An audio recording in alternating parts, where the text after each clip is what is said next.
Time check natin mga kapatid, 7:44 ngayong Lunes sa umaga. Good vibes po ang hatid ng mga cute na Pomeranian. Pero may taglay rin daw po silang kapilyuhan. Yan ang tampok na fur baby natin sa Hayop Ka!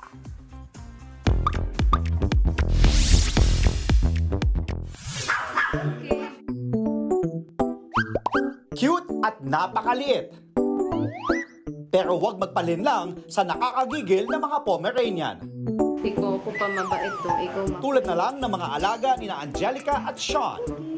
feeling nila, ang laki-laki nila, ang lakas-lakas nila. Kunwari, lalabas kami. Etong mga to, kapag nakakita ng mga malalaking aso, lalapitan talaga nila. Ganon sila ka-aggressive. Kabilang sa mga tinatawag na Spitz-type dog ang Pomeranian. Nagmula sila sa Germany at Central Europe. Naging popular ang kanilang breed matapos alagaan ng royals mula noong 18th century. Kaya sina Angelica, Prinsipe at Prinsesa raw ang turing sa alagang sina Coco, Lala, Hero at Lily. Mapupush ka na talaga kung naku, kailangan ko itong lambingin bago ko umalis. Parang ang hirap umalis ng bahay, knowing na andyan sila nag-aantay. High maintenance ang mga Pomeranian. Ginagastusan sila ni Angelica ng hindi bababa sa 3,000 pesos kada buwan.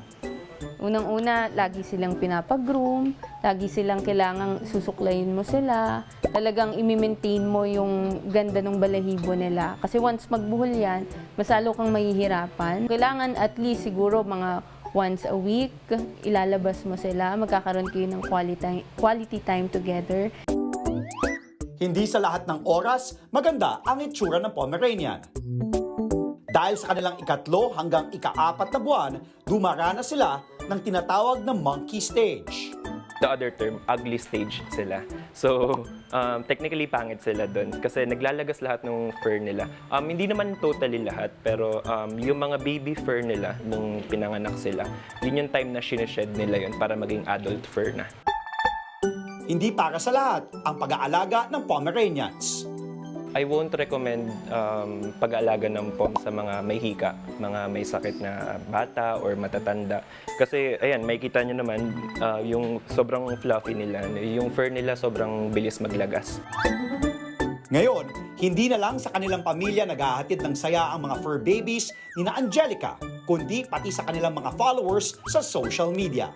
Paalala nila ngayon, sa pagpili ng alaga, hindi lang dapat cute, dapat swak din sa ating kakayahan at lifestyle. Mga kapatid, Dimples Romana po, kumpletuhin ang inyong umaga ng mga kwentong puno ng inspirasyon. Salubungin po ang bawat araw ng may ngiti at pag-asa.